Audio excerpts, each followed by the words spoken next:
Ça juste clapotait. Ça sadocriait. Ça pseudopodait. Ça maso-iranais. Ça scatobouffait. Ça pipo-gloussait. Ça crampo-giclait. Ça bucco-démenait. Ça crypto-doigtait. Un tel spectacle était tellement le spectacle de la nature qu'il se vérifiait dans tous les salons et jusqu'au dernier centimètre carré de canapé. Par exemple, et pour nous en tenir à ces cas particuliers, en matière de fellation, de sodomie, de levrette, dans la formation, dans le développement, dans l'achèvement, dans le dépérissement, dans le mode d'accomplissement de la sexualité occidentale contemporaine.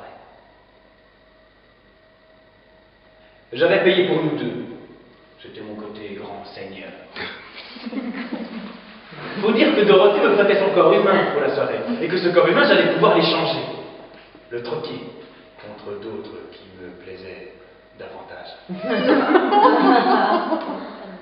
J'avais jamais été trop branché rousse, mais je savais que comme il s'agissait malgré tout d'une denrée rare, je retrouverais ce soir des amateurs de rousse qui sauraient comment rentabiliser une rousse.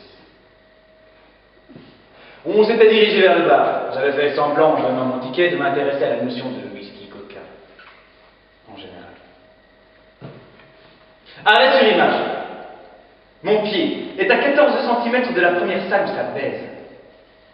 À ce moment précis, un questionnaire m'aurait fait associer au mot femme des concepts tels que menthe, fraîcheur, aube,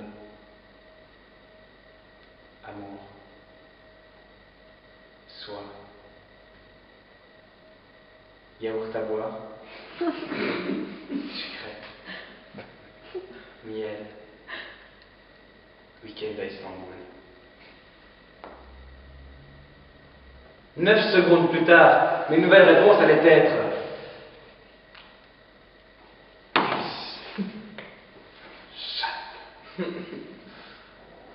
immédiateté, duodénum, odeur, langue,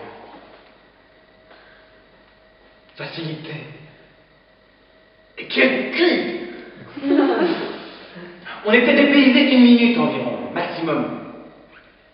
C'était une marée humaine, faite de corps en suissance, en pompance, en enculance, en pénétrance, en frottance,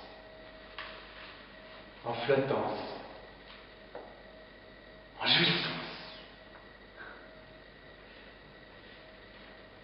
C'était une masse humaine compacte et finie, en mouvance très triste et très contente.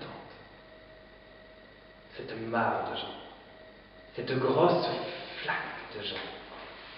J'avais devant moi un spectacle fait de configuration de corps, de position de corps positionnés. Ce n'était pas de l'art, il n'y avait rien à interpréter.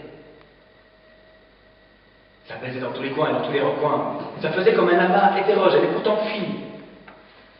Une sorte de tapis de corps d'homme, sans un accroc, sans un amusement, sans un seul pittoresque, car toutes les positions étaient connues, toutes les combinaisons avaient été cataloguées dans la conscience des hommes depuis des millénaires, dans leur gène, dans leur biologie. Nous portons tous en nous, même au repos, même en lisant Paul Morand, élu au fauteuil numéro 11 de l'Académie française en 1968, date de ma naissance et de celle de Mohamed Atta, chef des terroristes du 11 septembre. Lui du 1er septembre, moi le 31 mars. On est nés un dimanche tous les deux. Même en bêchant, en faisant du vélo ou lorsqu'on nage, toutes les pornographies possibles des siècles passés et à venir.